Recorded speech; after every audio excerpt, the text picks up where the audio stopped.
Hey, this is Andy Jenkins with the Oily App Plus podcast, and we have shifted gears here. We just finished a series on emotions. That was the Emotional Wholeness Checklist series, where really we built up and then talked through the feelings kit and really explained some of the reasons why you would want to walk in emotional health and how you can grow in that area.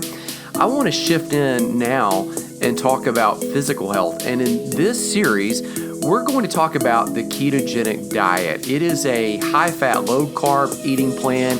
It has been around for centuries. Now, it may seem like it's new to you because over the last year, 2 years, really about the last 3, it has surged in popularity as people are talking more about dieting and nutrition on Facebook, on Instagram, on Snapchat, on other social media platforms. This is a dieting plan. And I'll tell you, I tried this one. We've got a book out. The link is in the show notes. The title of it is, same as this series, Finding Keto. If you go to findingketo.online, you can find all of the information. You'll locate all of the information about the book, about the video courses that will explain to you how you can lose weight fast as opposed to losing weight slow, without going hungry as opposed to starving yourself, without growing tired because you don't have good fuel in your body, and without getting irritable like most dieting programs cause you to do. And so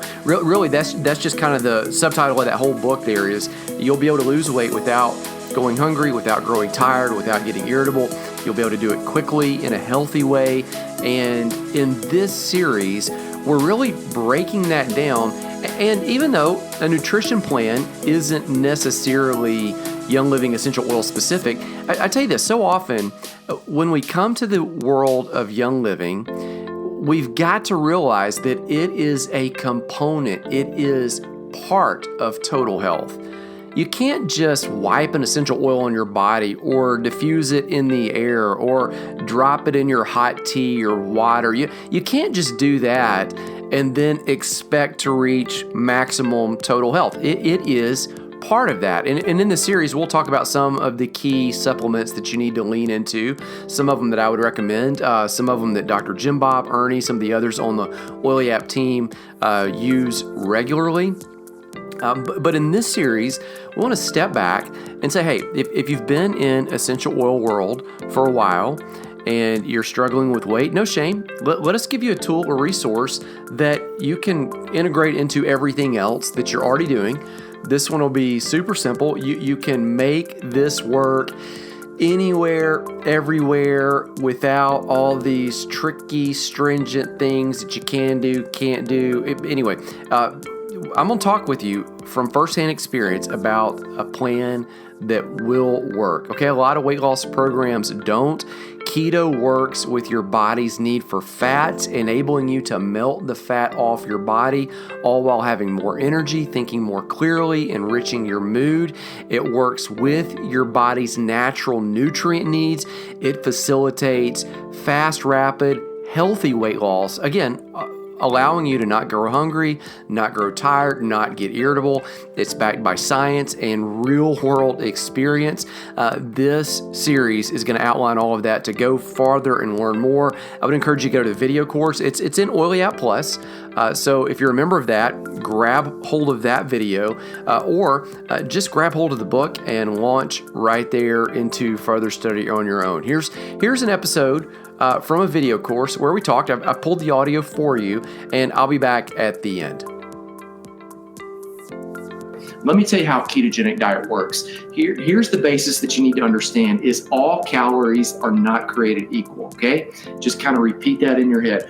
All calories are not created equal. It depends on the kind of calorie you eat, okay? All calories are not the same. Now, if you're doing a diet and you just go in there to cut calories and just kind of watch how many calories you're eating, you're going to mess up every single time for a huge reason that I'm going to show you in just a second. All calories are not created equal. Here's what they call them.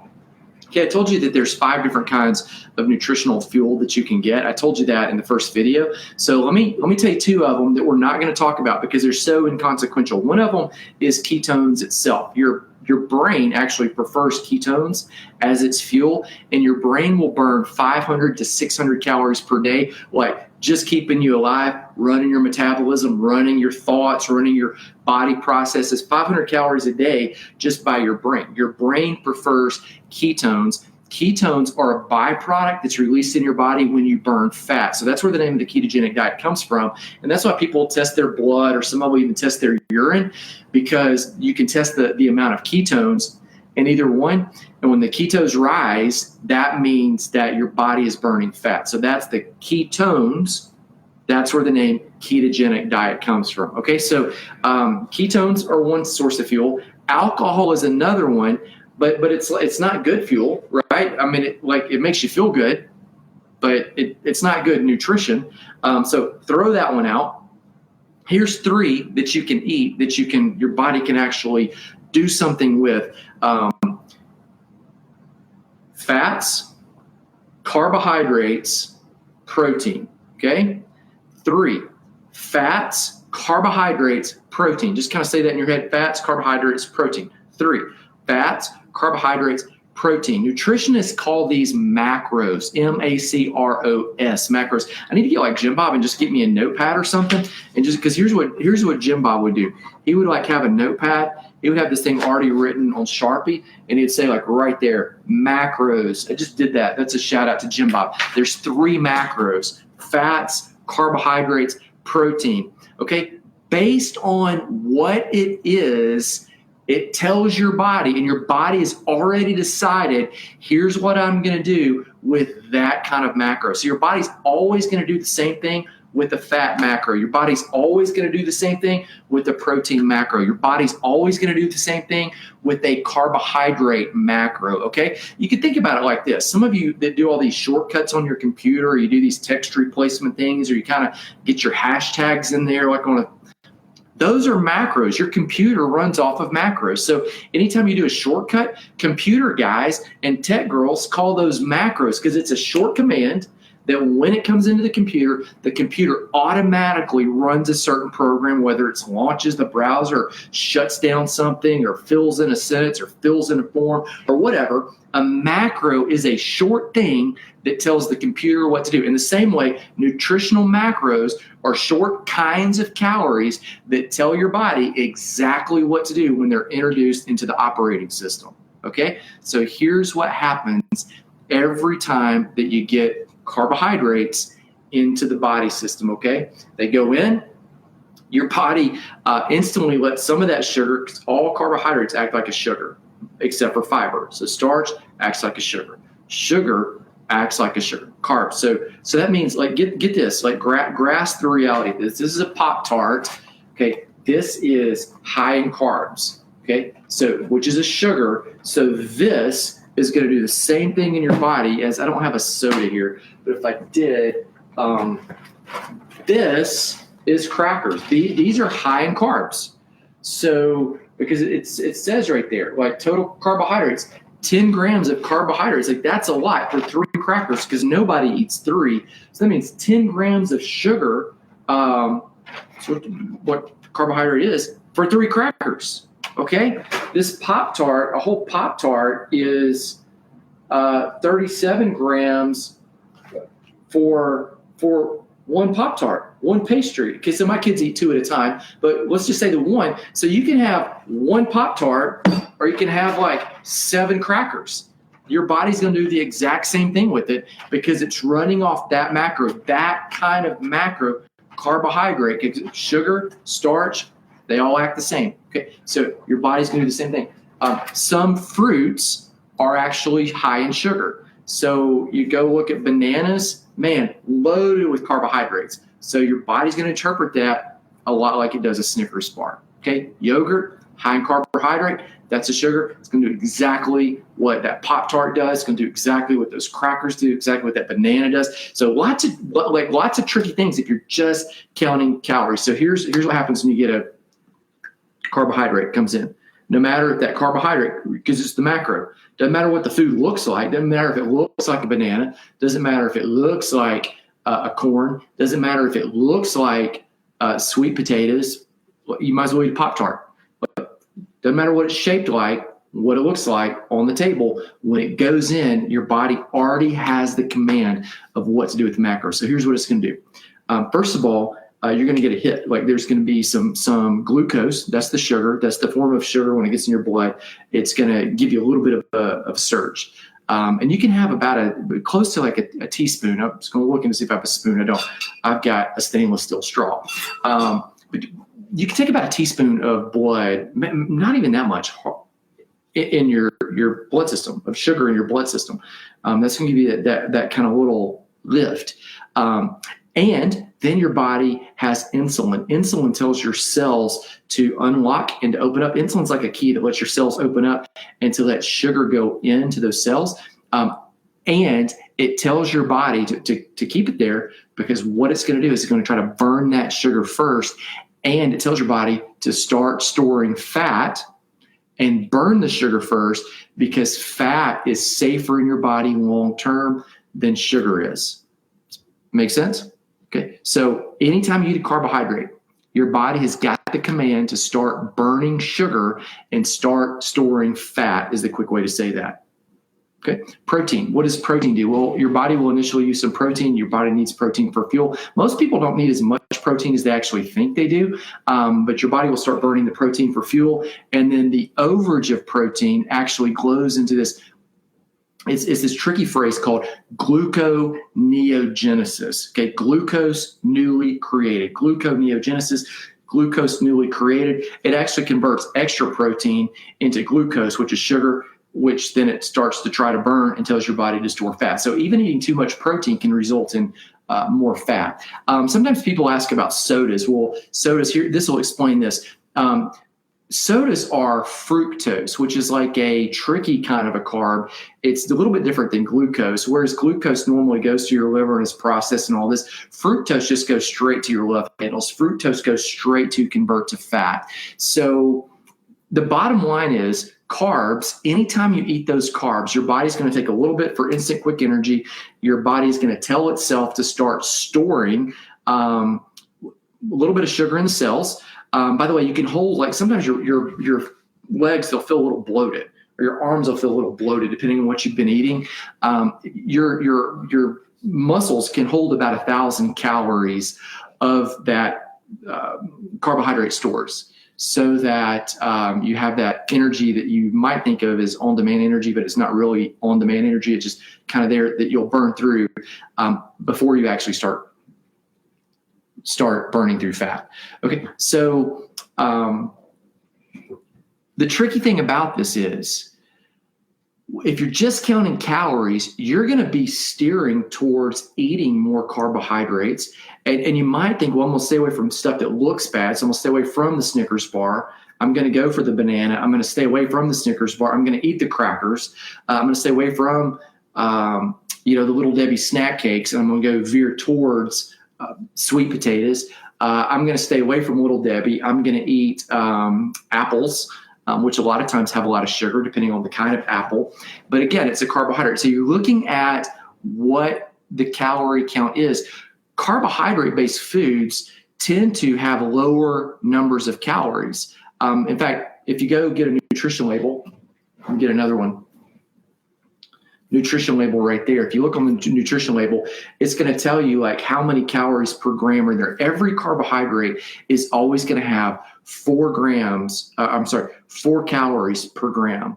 Every carbohydrate, 4 calories per gram, regardless of what it is.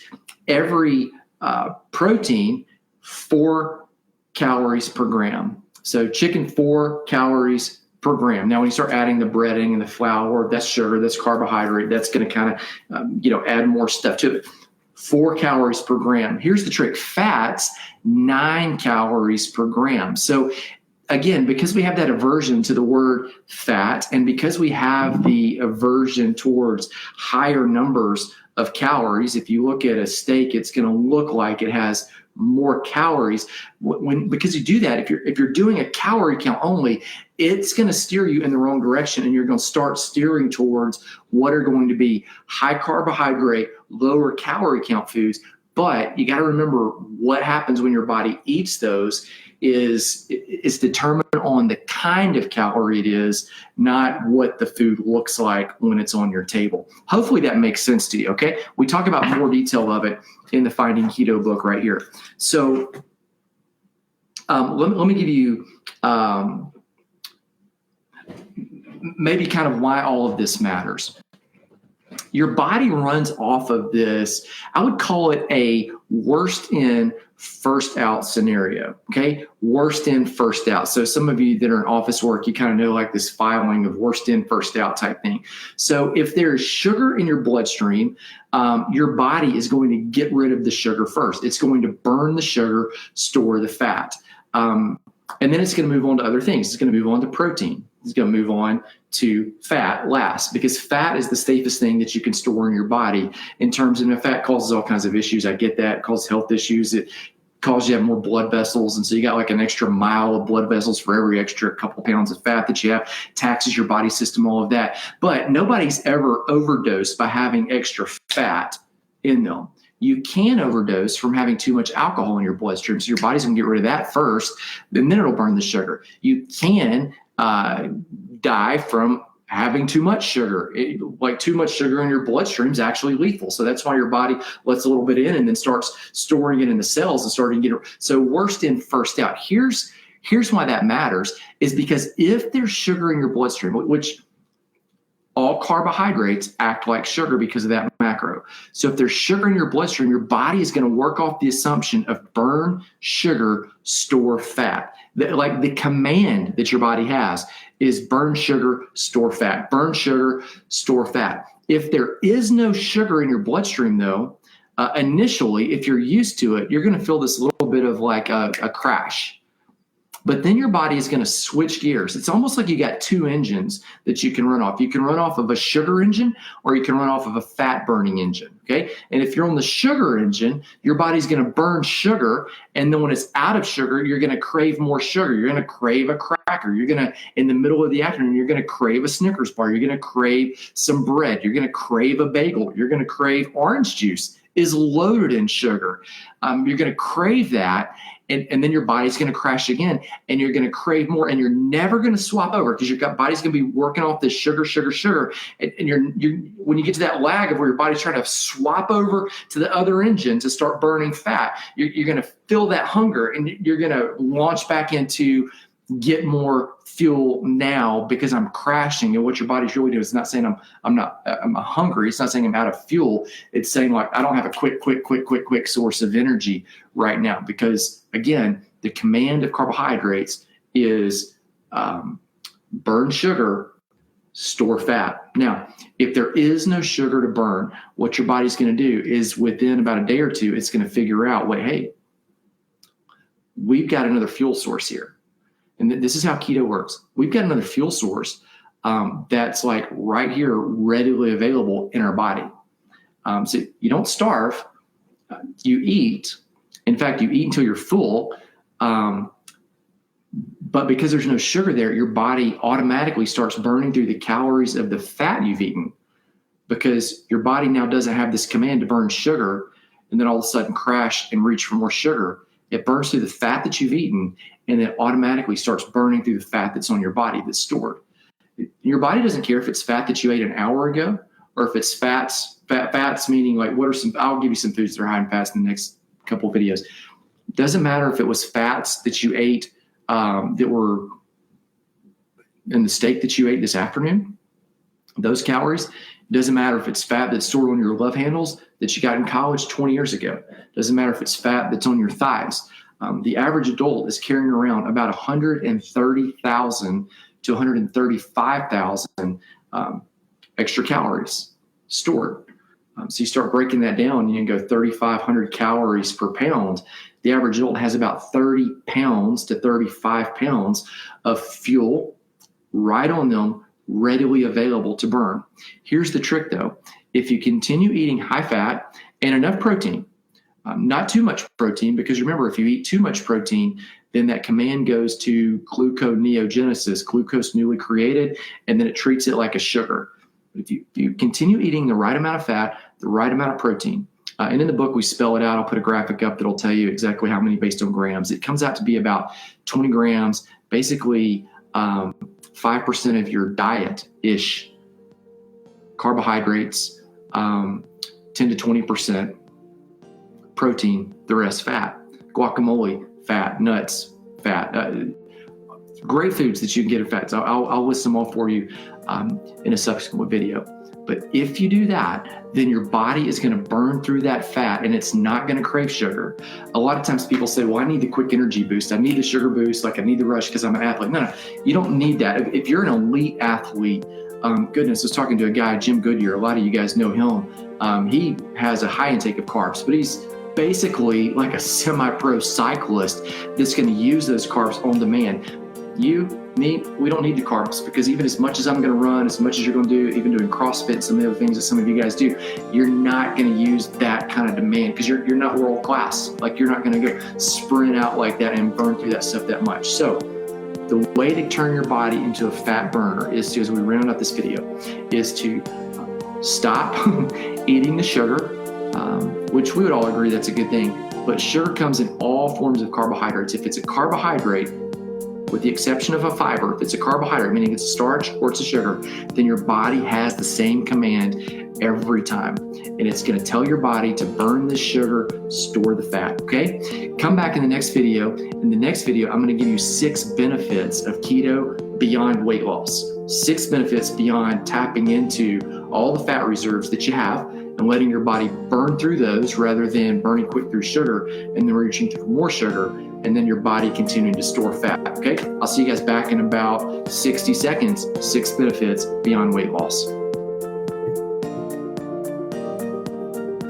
So that is the installment for today. I would encourage you to make note and listen to this entire series. In each episode, we can just give you a piece of the puzzle, but make sure you just grab the whole puzzle by listening to all 4 episodes here in this series. As I mentioned earlier, this audio comes from a video course that we taught in OilyApp Plus. Go to oilyapp.com/plus or just hit the homepage. OilyApp Plus is really like having, we call it the Netflix of essential oils. So it is like having just a library of resource after resource of video courses that you can watch. You can rewatch as many times as you'd want. You can log in from all of your devices. There is no contract. You can pay by the year and get a discount, or you can pay by the month and just kind of test drive it, get in, watch what you want, and then get out. All of that information about the ketogenic diet and the previous series we did on the emotional wholeness checklist and more is all available there. One last announcement for you. Watch our social media feeds at Oily App. That's on Facebook and Instagram. We'll send it out on our email blast as well. We have an event, a live half-day event coming up this May, where we are going to unpack and talk all about emotions. Back in 2020, we decided we were going to do some live events, some big live events. And by now, you know how 2020 went. And you know that the live events, they kind of got scrubbed. And so we began doing some larger online events. Our plan is still to get live, to meet and interact with people face to face. We love doing that. If you've ever been to the vendor hall when we're at a Young Living convention or some other large event, it is something that we absolutely love. And so we thought we've done events before, not as Oily App, but in other facets as pieces and parts of other teams. So we thought, let's just bring that all together. And then 2020 happened. So at the beginning of this year, January the 8th, we actually did a workshop on life planning and goal setting and life management and stewarding your time and energy and focus. We're going to do it again on emotions. So watch our social feeds for that announcement. It's coming up soon. I'll see you again next week.